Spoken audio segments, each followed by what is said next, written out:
We will parachute on the guns of the forces. Get ready. Airborne from skies of blue. Ready to go. We're coming. Make the jumps and take your boats today. Let's go. And today on Have a Knife Day, we're here to talk about a collaboration blade between Tops Knives and the Springfield Armory. Springfield Armory is a very historical company with the United States. It was formerly known as the United States Army and Arsenal at Springfield, which was located in Massachusetts from 1777 to 1968. And afterwards, it became a privately owned company and now resides in Geneseo, Illinois. Of course, once again, Tops being in Idaho. And what I have been finding out lately is in the industry, knife makers and firearm manufacturers are coming together to make knives that complement the brand. The firearms are making a statement, the knife makers are making a statement, and well, gee whiz, you can get some pretty interesting pistol and rifle knife combinations, and this is one of them. This is the clip point field knife. I originally came upon this knife in one of the many forums on Facebook that I have it because it's so much fun. And you'll never know what you're going to come upon. And here is the knife. Let me get this out of the way. And here we have this beautiful knife. Now, what I have for you is we're gonna take a look at it. Let's take a look at this. Yeah, I'm having one of those days. Pretty. Double stitch. Fantastic black leather sheath embossed with a Springfield Armory crest.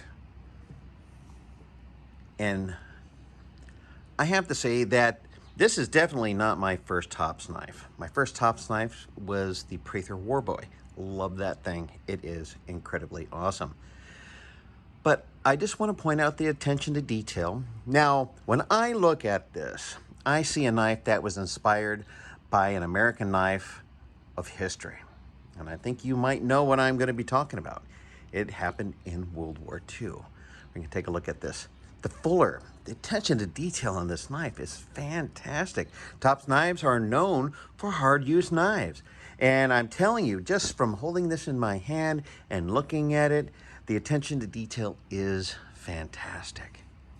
Now, only 300 of these are going to be made, and they are numbered. This is 22 out of 280. Should have moved quicker, gotten even a lower number, but you know how that goes. So we're going to put this here. There we go. And I'm going to share with you the background of this knife. And we'll be right back. Now, this knife was modeled after the 1219C2, later known as the USMC Mark II combat knife, or just knife fighting utility. It was a modification of the Navy Mark I utility knife, conceived with the input from USMC Colonel John M. Davis and Major Howard E. America, pretty cool name, in late 1942, made under contract by cutlery companies such as Camillus, Canada, Ontario, Powell, Robeson, and Utica. Over 1 million of the Mark II knives were made. Now, I could show you a picture, of course, or I could just show you this. Now, mind you, this is my Black Bear Custom Kydex Leather Kydex sheath, and this is a modern K-bar. But we're going to put this over here. Now, mine has been a little modified, but if you look at them, you can see where the inspiration came from. And maybe you can also see what I would consider to be the improvements. Now, these are VEF serrations. They're not commonplace on a World War II K-bar. But we're going to look at this. The thickness of the guard. My goodness, baby got back. That's right. That is some thick stock right there. And this is a tribute to the leather stack handles from that generation. I do have some rubber O-rings in here, something I added to personalize and add gripability to my knife. But you can definitely see what was the inspiration. Okay, and a different pommel, and when we come down to the thickness, you'll see that hopefully you can see that the Tops knife is just a little bit thicker. The Fuller, not the Blood Groove, let's stop that. The Fuller has a lot of more attention to detail. Needless to say, since only 300 of these are made, there's a more attention to detail than the Fullers in the K-Bar.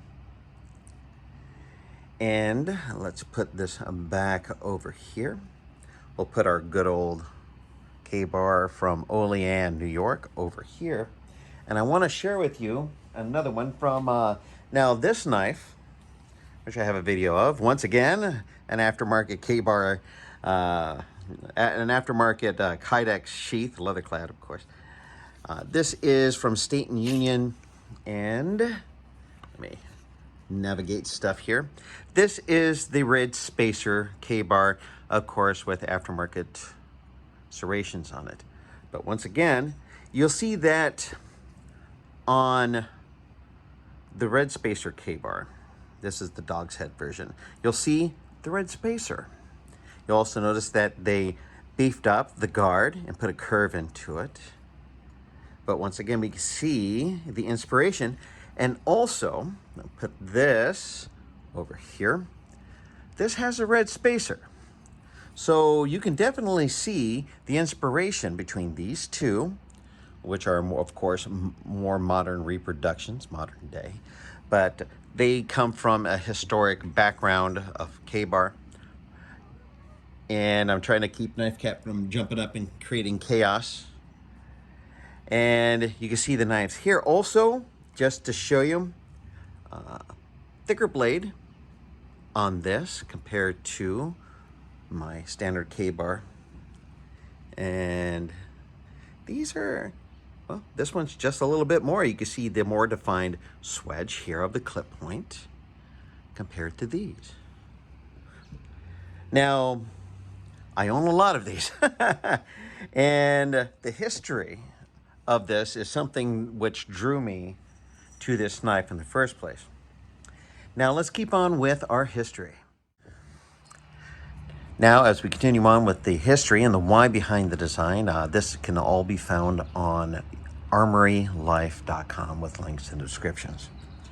A new classic, Springfield Armory's accessory product manager, Alan Remley, who was involved with the custom knife's conception, stated that the SA knife had to be US made and over-engineered. To do this, Springfield Armory turned to Tops Knives of Yukon. I probably said that wrong, my apologies. Idaho. Remley conferred with Tops on the specifications for the field knife. Tops made the excellent model 2020 knife as a companion to the Waypoint rifle, so Springfield Armory was assured that there would be a successful collaboration for its limited run of only 300 of these knives. Springfield Armory wanted the field knife to closely spec to the original 1219 C2. Both blades were constructed from 1095 high carbon steel, but there are departures.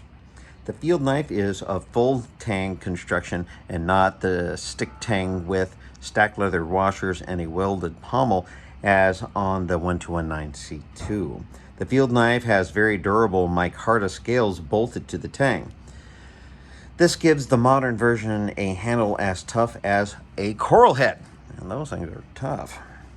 The field knife steel is 0.19 inches thick. This compares to the 0.16 width of the original. Again, SA wanted their knife to be overbuilt. Finally, the SA field knife is differentially heat treated, unlike its predecessor.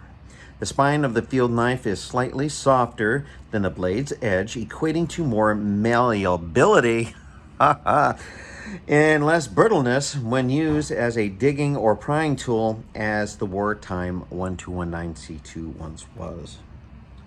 While the original diagrams for the 1219 C2 show a blade length of 7 inches, the field knife stretches the tape to 6.88.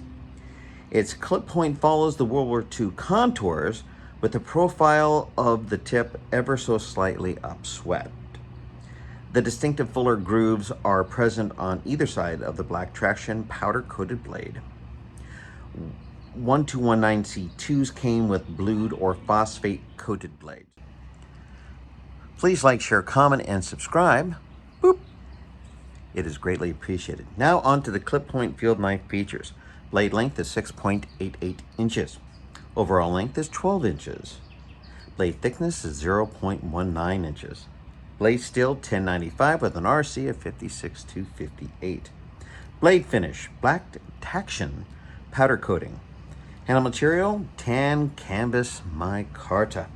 Knife weighing in at 13.9 ounces. Weight with sheath is 19.6 ounces.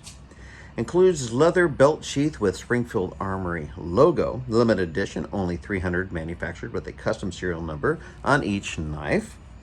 Aluminum bolster to prevent hand slipping onto the blade. 2 lanyard holes for lanyard attachment.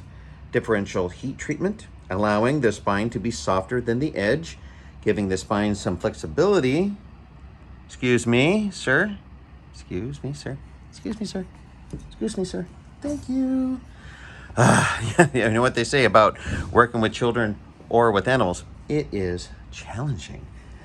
Differential heat treatment, allowing the spine to be softer than the edge, giving the spine some flexibility without being brittle. Lifetime warranty, made in the good old US of A. Gripping selection. Moving on, the handle of the field knife has textured and channeled tan Canvas Micarta scales that provide tactile traction even when wet. Curiously, Tops added red liners under the scales. Is this a nod to the Union Cutlery's first production red spacer knives? I think so. Those early war knives featured red leather spacer beneath the guard and red and black spacers at the pommel. But Tops has been using red liners on some of its offerings since 1998, so As a remedy, servicemen of that era made what are now called World War II theater knives, and if you can ever find one, you snatch that up, where they took their issued knives or personal hunting blades and replaced the eroded leather handles with whatever materials they had on island or shipboard. Many beautiful handmade examples had new spacers layered from combinations of acrylic, phenolic, aluminum, brass, and or steel. And like I said, if you could find trench art, you know, the war art, if you could find something like that, man, you found yourself a diamond in the rough. Just imagine what stories that knife, that trench art could share with us all. So what do you think? This is a fantastic knife. It has a fantastic grip.